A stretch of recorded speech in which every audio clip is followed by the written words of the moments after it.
Bluff City Media presents Tigers Live with Francis Carlota.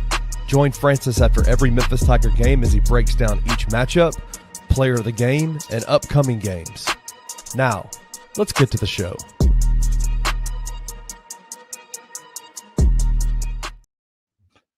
What's going on, everybody? Welcome to Tigers Live. I'm your host, Francis Carlotta, host of Tigers Live for Bluff City Media, coming at y'all after a 100-77 Memphis Tigers dub over UAB.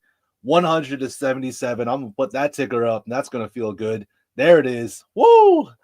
What a win. What a performance. Y'all, the loyal listeners, loyal people who tune into the show, y'all have heard us talk about the need for Memphis to get a win like this. Well, there you go. That's the win. This is it against a good UAB team. Yes, we know they struggled at the start of the year, but they've started to find their form and play better basketball. So to do this against a team that was still preseason pick to win the AAC, it says a lot. And it should show to everybody how good this team can be. Because this afternoon, they looked pretty damn good. So today, as always, I'll be talking about Roman Cleary. I see him on the stream now. And then after Roman does his press duties, we'll go to a commercial break. I'll have Xavier Dotson on the show on the other side of the commercial break as well, so definitely stay tuned for that. But I see Roman is here, so let me go ahead and add him. Roman, hey Francis, how are you, man? Feeling good. This is what we've been asking for. Just pure dominance from the Memphis Tigers. No heart-stopping finish, no frustrating half. This was just pure dominance. Give me your thoughts on the game, Roman. Yeah, I don't think I can describe it any better than that. Just pure domination, pure dominance from Memphis here today.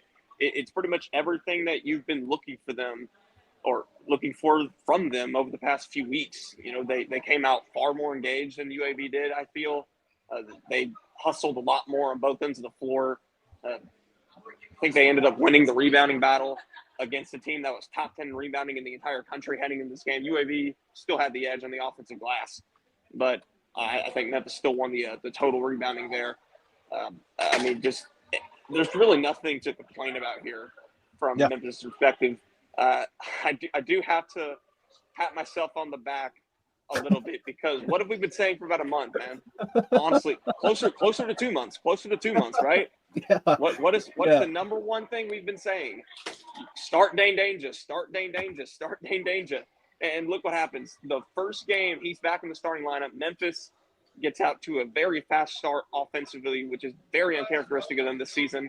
They end up having their highest scoring half the entire year, 52 points.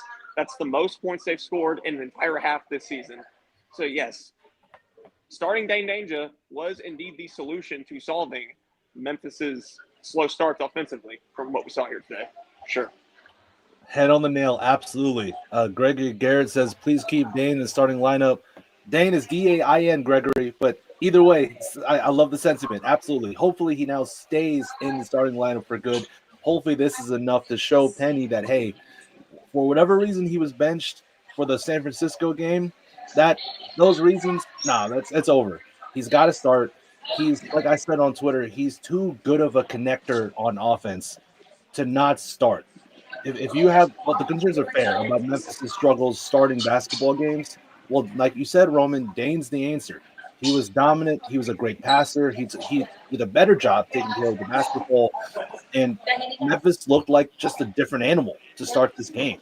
They played fast. They played with energy. This is probably the best start I've seen them maybe since the Clemson game, where I thought when they played against Clemson, they were just flying. They played like with their hair on fire, just started with so much energy. I think for me, this is probably the best start since that game. I mean, FAU, they obviously blew out FAU, but I think this start was incredible. They played so well at the get-go. They're ready off the rip. I got to ask you too, Roman, besides starting Dane Danger, what else did you love from this team that led to this performance? Well, I think you have to point towards the low turnover count that you had in the first half specifically. It was a pretty low turnover number for the entire game, too. I think they finished Yeah. at like 9 or 10. But just 3 turnovers in the first half I felt was very crucial. Just Memphis not wasting possessions. Instead, just getting shot attempts. Even if those shots ended up being misses, you'd still rather have a shot than not on every single trip down the floor. And as you saw, when Memphis got more shot opportunities, ultimately it made more shots. They shot 61% from the field today, which is just abnormal. You're obviously not going to see that every single game, but the fact that you gave yourself the opportunity to do such a thing by limiting the turnovers, I felt was very crucial. Also, the fact that they were able to get people going in this one outside of Haggerty and Hunter. Rogers had a very good shooting day. Jourdain had his best game in a long time. Yes. If you're able to get your role players going the way that Memphis was able to today, you're going to see a lot more results like this here in the AAC.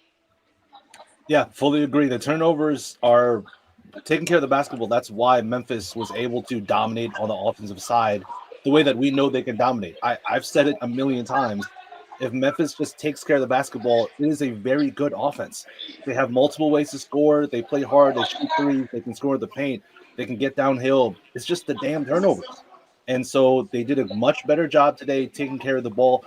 They did have sloppy turnovers. Oh, Francis, you've been cut off. I don't know if anyone can hear you on the stream, but I cannot Oh, hear you on my end. can you not hear me still? Oh no, I got you now.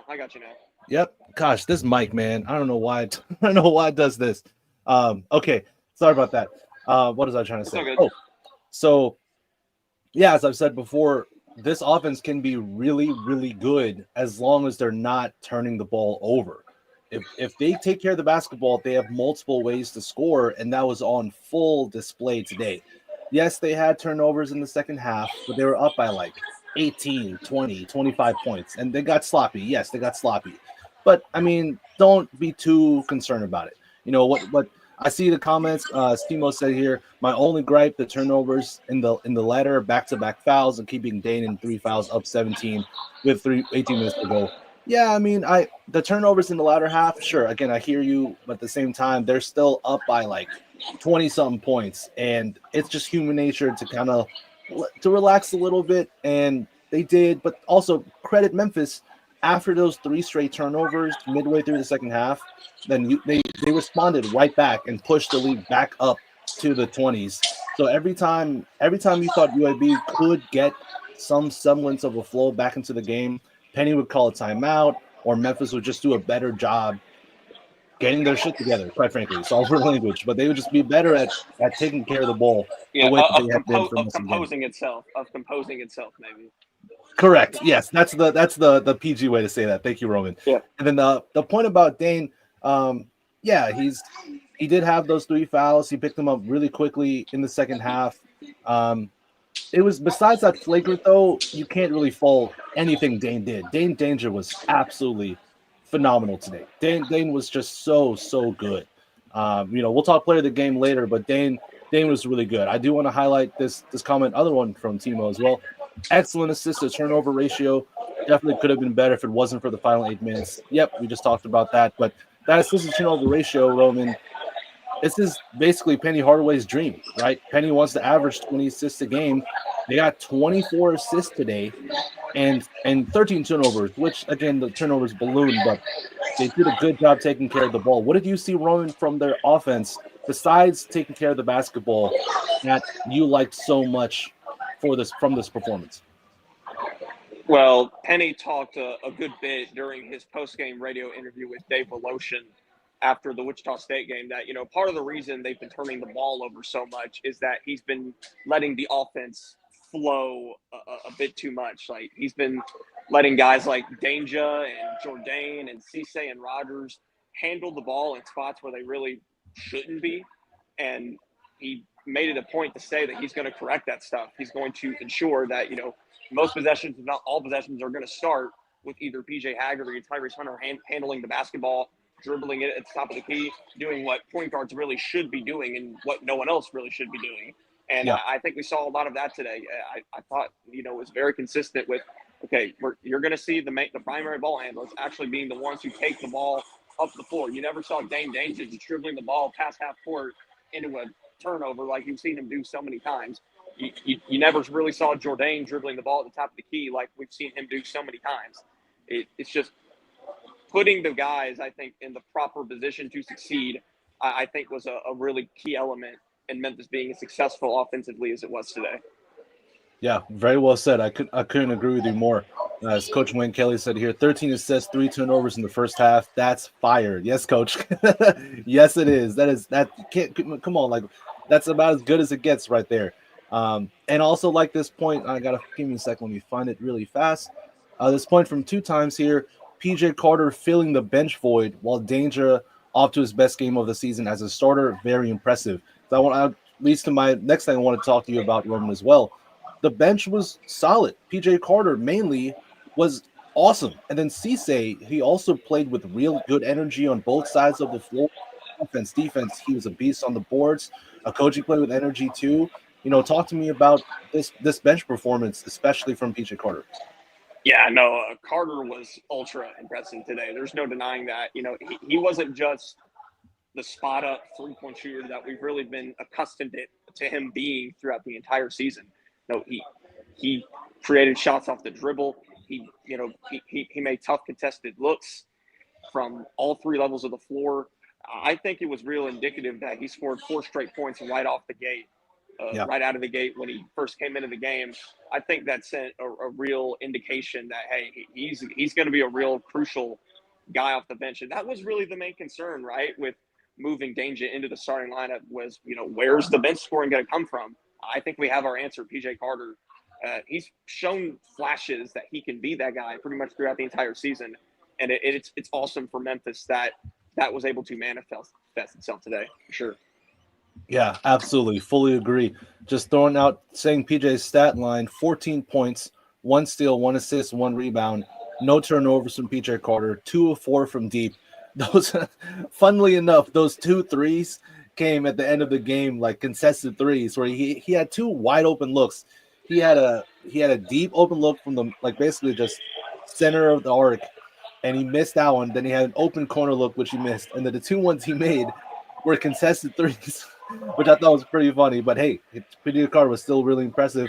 Besides the 3-point shooting, like you said, Roman, he played with aggression going downhill. He didn't look afraid of contact. He was willing to finish over his defender. He just didn't play scared at all. He looked like he played like how we've always wanted him to play his game, play free. I mean, the bench is so important to this team because the starters, we know how good the starting 5 is, but if, like, as we talked about, if Danger's going to be a starter, we need bench production, and we need him to play freely, be comfortable, have fun. And that's exactly what PJ Carter did. He played so free. He played his game. He even took some mid-range jumpers that just were easy in the flow of his shot. He showed that he can be more than just a spot-up 3-point shooting guy. So great game for PJ Carter. Also, you talk about the glass and how Memphis, yes, they did win on the boards. They had 37 rebounds, 33 rebounds for UAB, so it's a +4 rebounding margin. Pretty good. Like you said, UAB is a really good rebounding team. For me, I credit a lot of that to Moussa Cisse. I thought Moussa played as good of a game you could ask for Moussa Cisse, period. 9 points, 2 blocks, 1 steal, 1 assist, 8 rebounds. I don't know exactly how many minutes he played off the it doesn't say on what I'm looking at, but maybe Roman, how many minutes he played. But he seemed to be very impactful every time he was on the floor. So talk to me about Moussa's game. I think Moussa played in a way that I think we saw a lot of the Tigers play today. He just played within himself. He didn't really try to do too much too often. We saw the funky turnover every now and again, but besides those outliers, we just saw Moussa Cisse play the game that he knows how to play, doing the dirty work that most guys don't want to do. We saw multiple instances of him taking on 2 or 3 UAB defenders just to get a rebound. Oh, excuse me. I see Penny on the way here. Okay. No worries. All right, Roman. Thank you, man. All right. Thank you. Appreciate it. Okay, so that was Roman Cleary. He has to go do his press duties for the press conferences. He's at the FedEx Forum. For anyone who doesn't know, we are just getting started talking about this game, talking about the players. I see the comments about Nick Jourdain. I see the comments about PJ. We talked about Carter, but we'll talk about Haggerty too. Well, yeah, we got a lot to break down, so don't go anywhere. On the other side of this commercial break, I will be joined by Xavier Dotson, so you don't want to miss it, and I'll see you on the other side.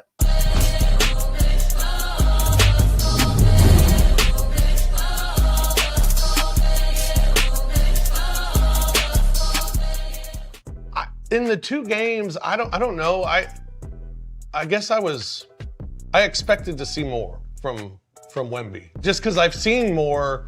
Like you, I haven't really watched the Spurs, but I've seen a lot of highlights of him, and I've seen a lot of stat lines from him that are incredible.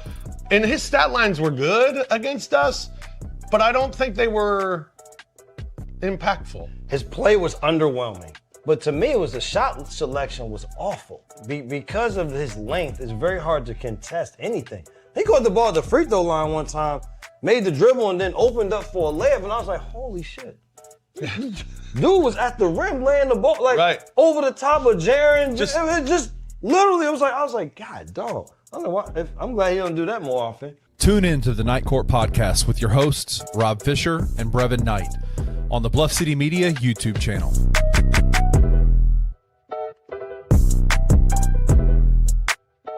I'm freaking sick and tired of the metrics. Metrics. You know what I'm saying? The metrics are ruining college basketball, and I think we need to do away with them. I know. I'm one of the ones that's always looking at them, and I can't help it. But it's because the damn things are updated every single night. If a team went out there and won every single game this year by 1 point, their metrics would be shit, but they would be the national champion. We have a good resume, and we're going to get hurt down the stretch because we're not beating teams by 20 plus. And I think that that's stupid. College basketball, very specifically, is quite unpredictable. TJ. And you get these weird runs, dude, and this stuff happens all the time. So when people mention Kim Palm, I'm like, okay, you can use it sometimes, but it can't be your Bible for a lot of this stuff. The metrics, you can't use it that way. And these dorks and these computers are trying to make college basketball make sense. And that's the beauty of college basketball, is it doesn't freaking make sense. Tune in to Tigers Untapped with your hosts, Trey Lasley and TJ Willis, every Tuesday at 3 p.m. on the Bluff City Media YouTube channel.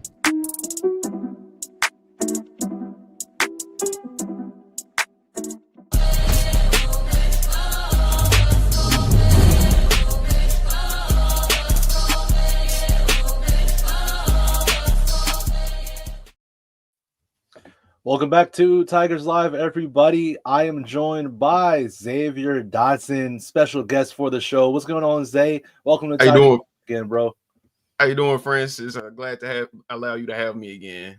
Yeah, absolutely, man. I'm doing good. Like I'm doing real good. After that, man, it's such a breath of fresh air to see Memphis play like the way we know Memphis can play.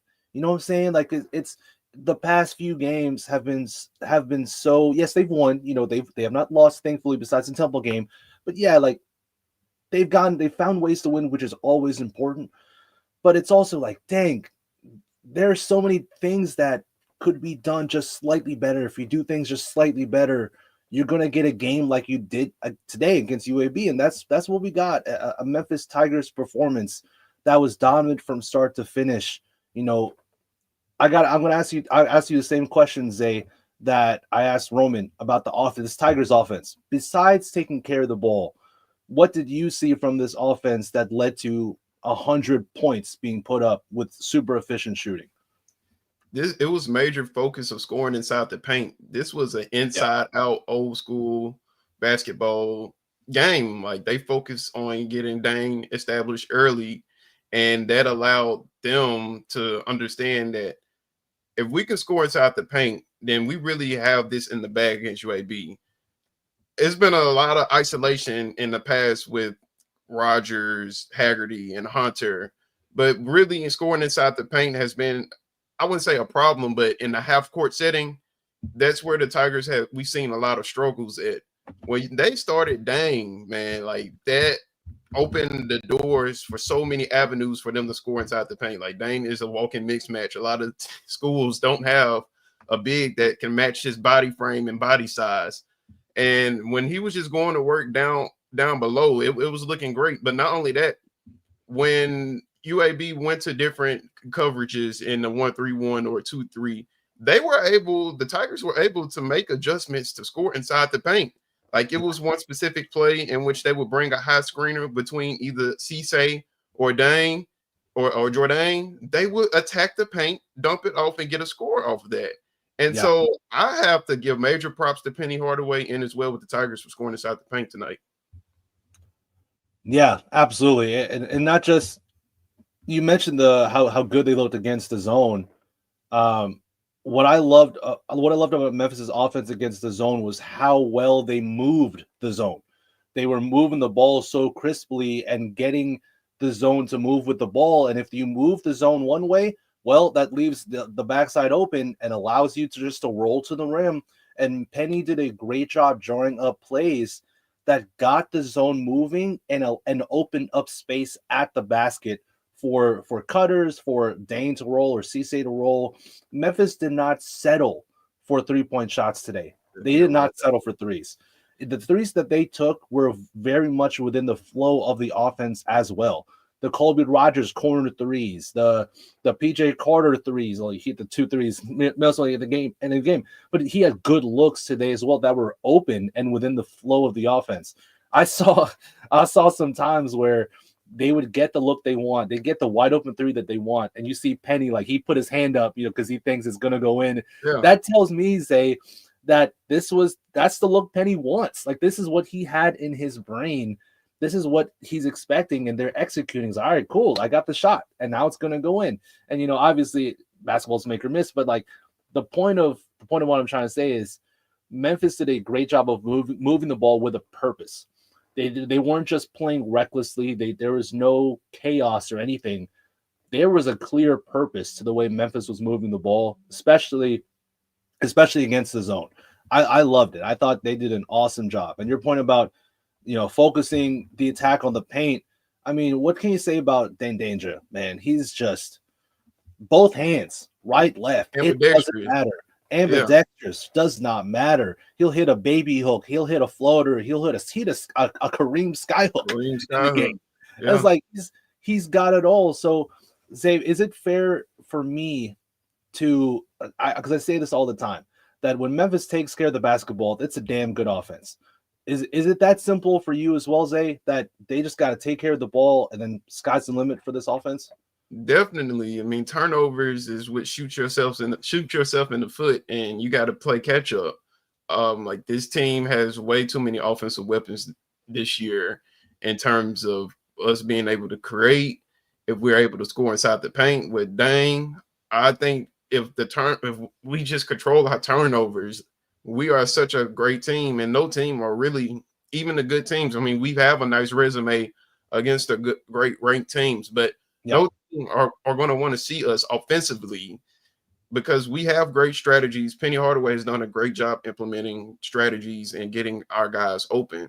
It's about taking care of that basketball and what they did today. Nothing today was forced. No. They drive into no 2 to 3 defenders, try to dump it off. It wasn't none of that. It was, all right, we're going to take our time. We're going to make the correct passes. We're going to do a high-low right here. We get this high-low. The defense shift that side. Guess what? We're going to dump it off inside the paint. Danger or Cisse or Jordan, they'll have an easy dump-off dunk. It was beautiful. It was poetry. Basketball is honestly poetry if it's played correctly. And that's what we saw today with the Tigers. Yeah, absolutely. I like that you mentioned the high-low too, because I actually like the two big lineup. I think we're seeing Danger and Cisse starting to get on the same page with those high lows. Like you mentioned, Dane set a ball screen. I think PJ Haggerty came off. Cisse flashed to the free throw line. PJ hit Cisse. Cisse faked high, just tried to do a bounce pass to Danger. Yeah, he had him. He just thought Danger was going to keep going, but instead Danger tried to seal his man, and it turned into a turnover. But just seeing that showed me that, all right, they're close. Like they're close to getting the high-low basically down pat. And I don't mind the two big lineups because it helps Memphis on the glass a lot. It really does it helps them on the glass so much. And we've talked about how undersized the guards are. And so you need the bigs, you need Jordan, Danja, and Cisse to dominate the glass. And they did. They did a great job on the boards. I want to talk to you about this player that Coach Wayne Kelly says here. Shout out to Nick Jordan as well. I believe if we get, I believe if we get this Jordan the rest of the way, he'll be the reason the Tigers win against good teams. And I want to highlight that last part, against good teams. And that's a great point, I think, from Coach Kelly here, that the way Jordan played with all the energy, doing all the dirty work, that's the separator for Memphis if they're going to beat good teams. Like UAB's a good team. They struggled to start the year, but they're a good team. So you've asked for more from Nick Jordan in the past, Zay. What did you love from his game today? Yeah, it was the effort and doing the little things. He does a lot of stuff that isn't going to show up in the box scores every single night. In terms of positioning, in terms of taking charges, he does that. In terms of, making sure he's in the correct spots. And he's an excellent passer and personnel on DHOs, direct handoffs, if you pay attention to that. So it's so many intangible things that's not going to show up on the box score on a night-to-night basis that Jordan does a good job. But his involvement today, I mean, it paid off because guess what? He was in the right spots and right opportunities for him to score.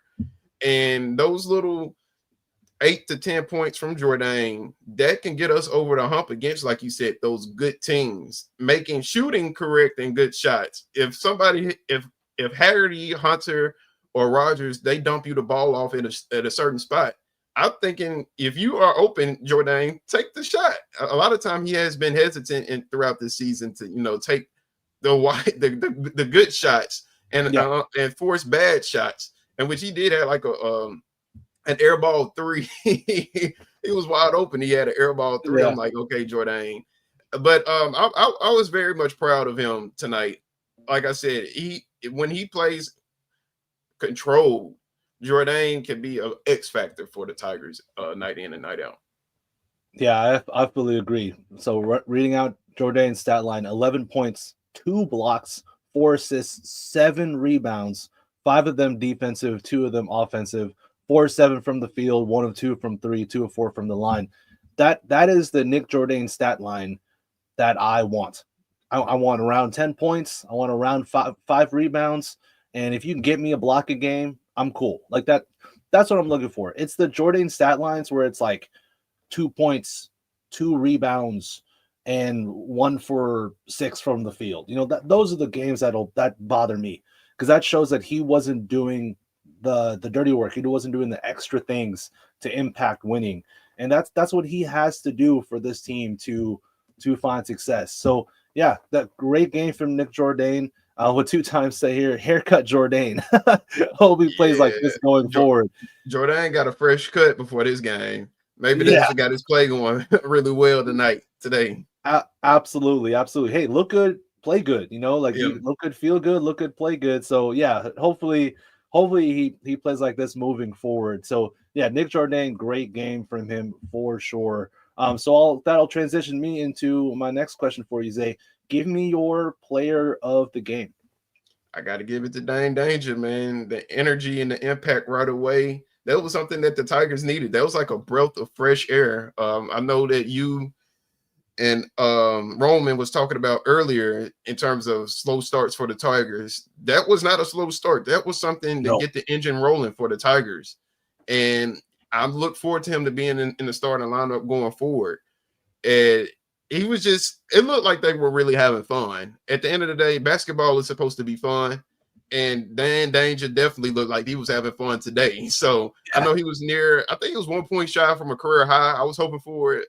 He ended up getting the flagrant in that doggone possession. It was like a domino effect right there. But I gotta give my player of the game to Dan Danger, of course.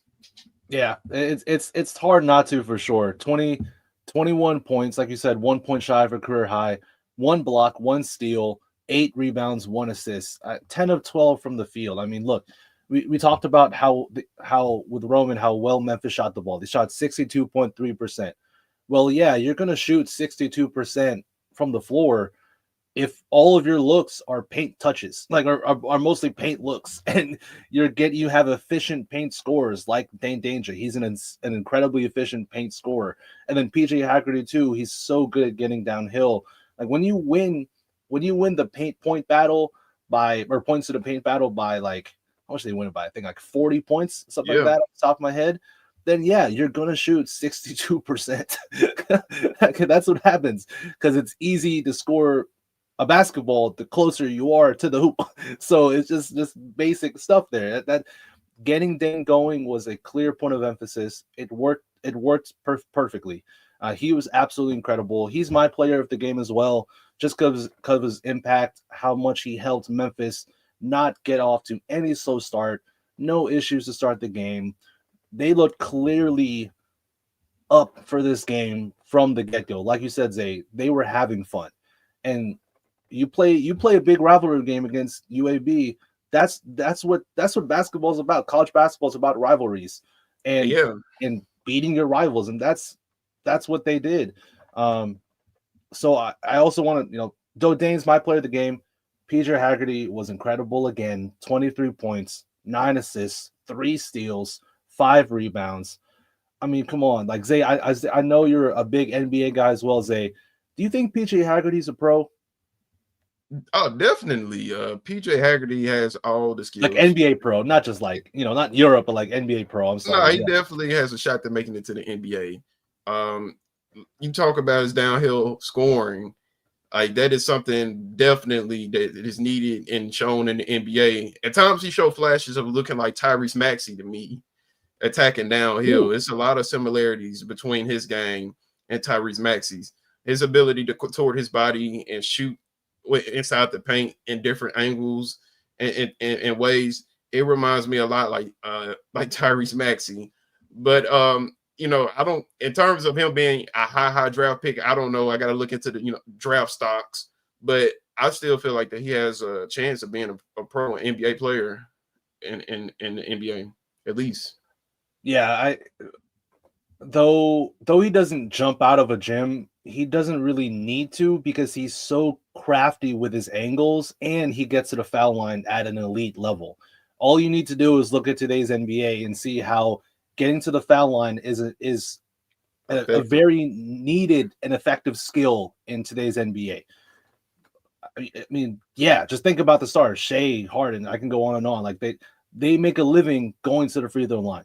PJ Haggerty gets to the free throw line at the second highest rate in the entire country. So that is a skill that NBA scouts love. Being able to get the foul line, hit free throws, a really good free throw shooter. So yeah, I mean, whether or not he's going to be a real deal NBA player one day, who knows? But at the very least, for the college game, PJ Haggerty is as good as anybody for the college game of basketball, because not just can he score, he also does everything else. He's a willing passer. He can play some defense. I wouldn't call him like a lockdown defender, but he has active hands and he can get into passing lanes. He'll get your cookies, whenever they try and drive at him. He's an active defender. I don't call him a lockdown defender, but he's an active defender.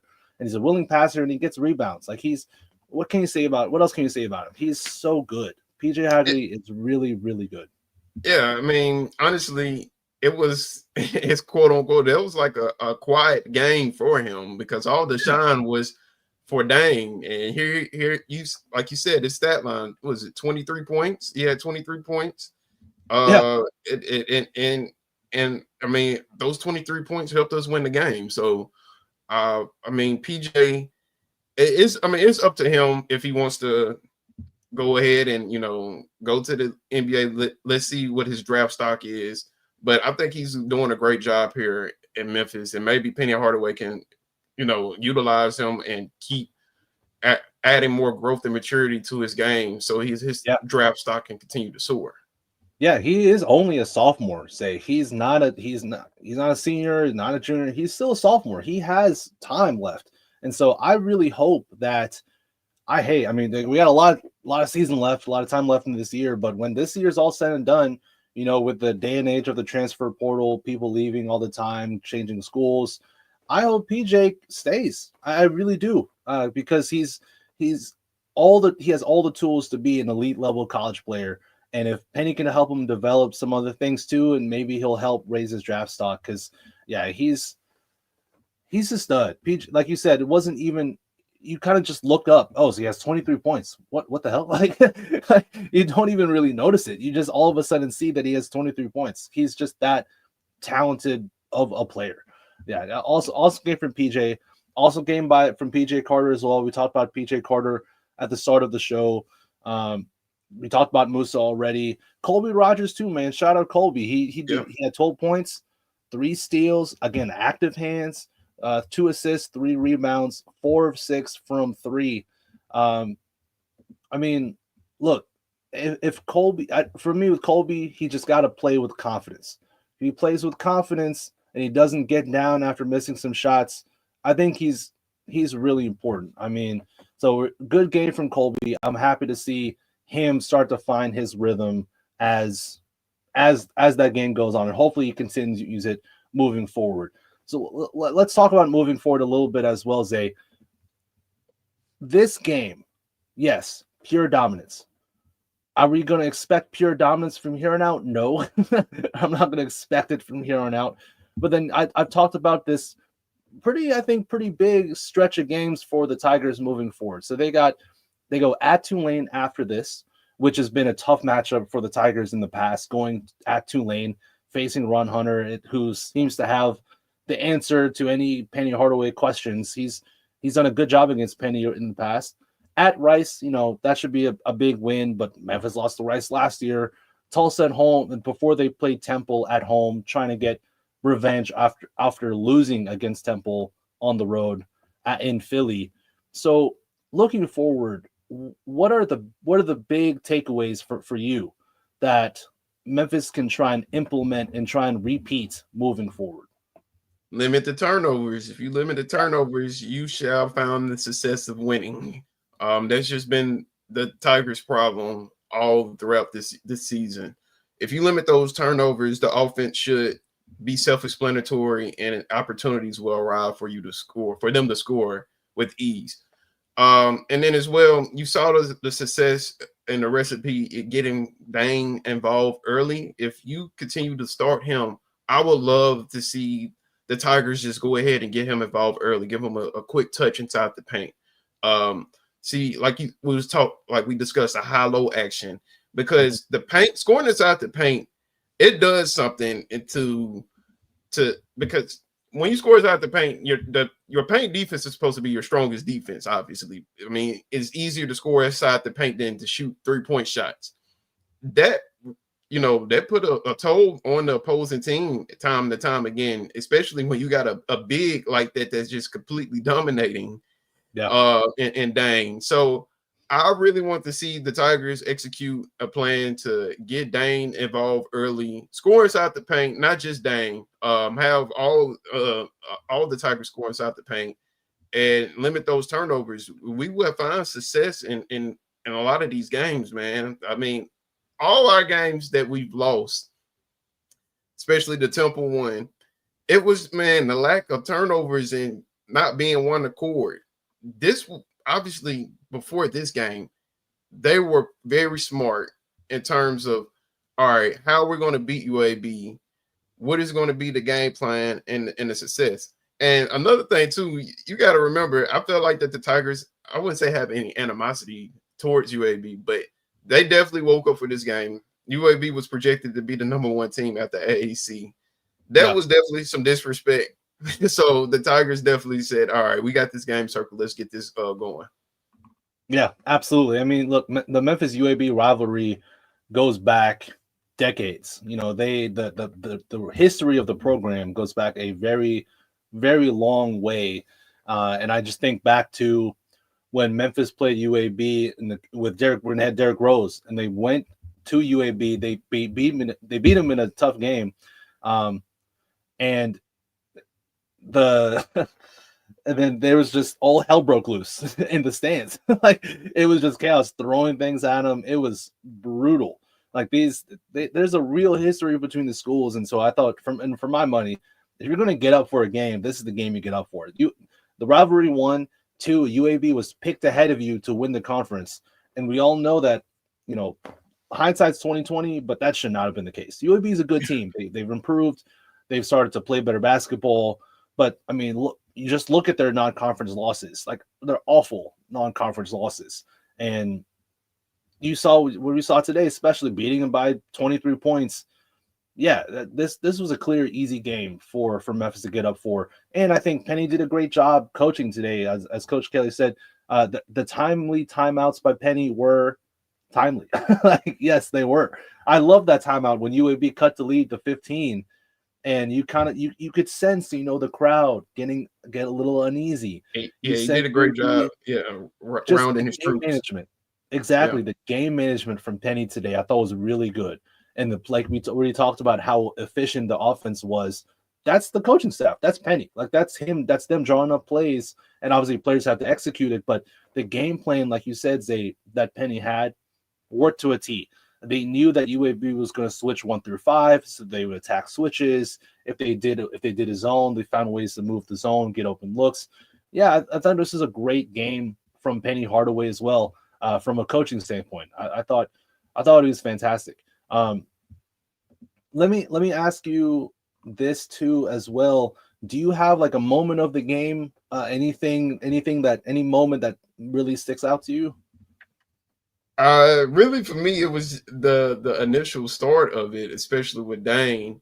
Yeah. One big stick out, especially when how he was scoring, like you had talked about, the Kareem skyhook. I was like, wow, that was very beautiful, vintage. And here you go, he does that with wearing the Memphis State uniforms, the Memphis State jersey. So I guess it's a contribution, a throwback to like the 80s basketball or something. But that was such a beautiful moment. I mean, I've always loved those Memphis State throwback jerseys. Maybe I don't know what they can do to make that the standard. Obviously, Memphis isn't called Memphis State anymore, but those jerseys, they're timeless, man. You really can't get those away. Yeah, I agree that those are great jerseys. They're so clean. They look fantastic. Yeah, it's totally that dangerous skyhook. I was like, well, he's feeling it because I think I can't remember what hand. I think it was his right. I can't remember what hand. Do you remember, Zay? I think he did. Yeah, he did it with his right. He did it with the right. Yeah, I think that specific skyhook I think was with his right. But I remember he rose up, did the full Kareem skyhook, and like, all right, you are feeling it. Like, you are on one. You're good. That to me is essentially like a heat check for a post player. Exactly. If you're going to pull that out your bag and it goes in, you're like, all right, yeah, you're cooking. You're playing some really good basketball. I would say my moment of the game is when I'm sure y'all remember, Zay, everyone in the comments, sure y'all remember that UAB had that 7-0 run because there's that flagrant on Dane. And then so they had the flagrant free throws, they had the 1-and-1, and it just kind of ballooned a little bit to a really weird moment of the game where it looked like Memphis was 1000% cruising, and then the flagrant, and then UAB being in the bonus, they got a pretty easy run, and then Memphis turned the ball over 3 straight times, just sloppy turnovers, and like, all right, here we go again, man, sloppy turnovers and just some random BS. Here comes UAB. This was going to happen at some point. Well, then right after that, after the under 8 media timeout, you get UAB doing the 1-3-1 press, and then you get this play that Coach Kelly says here, the kick to the corner from Haggerty to Rogers for 3 with no dribble in between. More of that, please. Yes, yes, all day. More of that. It's like Penny knew that UAB was doing the 1-3-1 press, and then Penny drew up a play, and the players executed it perfectly. That led to a wide open Colby Rogers 3, and that cut that UAB run straight off their legs, like just chopped it at their legs. And that basically told I think all Tigers fans watching this game that, all right, we're good. We got this game in the bag. You know, we're fine. This game is basically over. That was the hammer nail coffin moment for me. That Colby Rogers 3 in the corner after Memphis was struggling against UAB's press. That was it. Like that game was over after that moment. So, yeah, Just an awesome performance from Memphis. Like I said before, literally nothing you can complain about substantially. This was a perfect performance, and they felt great. I mean, they played really, really well today.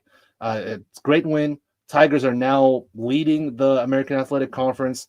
They're tied with North Texas. I think North Texas won their game.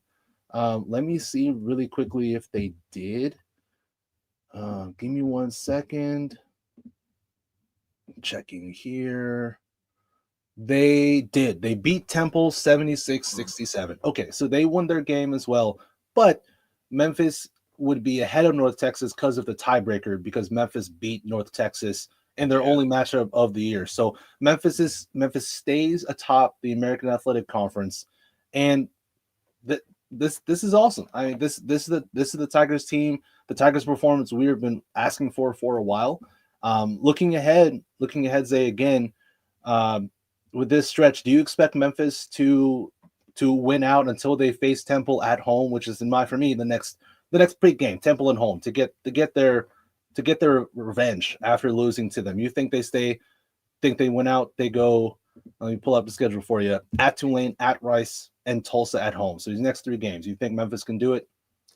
I think so, but they just have to play every game by game. Don't look far ahead, knowing that you have Temple down the road soon, because at the end of the day, they're in the AAC. They're the only ranked team in the AAC. These teams are going to have a target. I mean, the Tigers have a target on their back every single night, regardless what school that they're playing against. So they have to be poised and ready. So I just want them to play day-to-day basis, game-to-game basis, execute the game plan, what you've gone in practice, what Penny has drawn up, and limit the turnovers. And like I said, this is a great Tigers team. I mean, offensively, there's not many limitations to it. So if you execute those plans, and then, like I said, take it day to day, we should see success and wins going forward. I agree. Can't say it any better myself. I've been saying before, this team offensively, I think, has a really high ceiling as long as they just take care of the ball. So they keep doing that. They keep feeding Dane Danger in the post, because nobody in the AAC can guard him. If Yaxel couldn't guard him, nobody in the AAC can guard Dane Danger. I think Yaxel's a great player, but if he can't guard him, dude, nobody in this conference can guard Dane Danger. So yeah, make sure to keep him a point of emphasis. Keep playing hard, like you said, limit turnovers, and yeah, I expect Memphis to keep it going, even at Tulane, which is a game, like I said earlier, where Memphis has struggled in the past at Tulane. But I think this is a different Tiger team. They bounced back really well after the Temple loss. They responded well after the Wichita State performance also. They responded amazingly after the Wichita State performance. Yeah. This great win for the Memphis Tigers. Zay, always appreciate you being on the show, and tell everybody where they can find you, man. Always a pleasure joining you, Francis. I always enjoy the Tigers Live post-game shows and your takes on social media. But if you don't know me, like Francis has been saying, my name is Xavier Dotson. You can follow me on Twitter, Instagram, and YouTube at Zaytime Takes. I cover NBA content, a lot of the Grizzlies content with Blood City Media as well, and I cover the Tigers too. So I appreciate you taking the time for allowing me to be on Tigers Live, man. Always, Zay. You're always welcome, man. You're awesome. You know your basketball, and it's always great to talk to you. To everybody who tuned in, to everybody in the comment section, thank you all so much for tuning into Tigers Live. Be sure to subscribe to Bluff City Media. Be sure to like the show as well. On if you're watching on Twitter, hopefully you enjoyed the show on Twitter, but move to YouTube. Give us a like on YouTube. Subscribe to Bluff City Media on there. You can find me on Twitter at Slugga Sports, SLUGGA Sports. And until next time, peace. Thank you for listening to this episode of Tigers Live. If you enjoyed this episode, like and subscribe to Bluff City Media's YouTube page. For comprehensive coverage of all things Memphis sports, head over to www.bluffcitymedia.co and find out how you can become an insider. We will see you back here next time.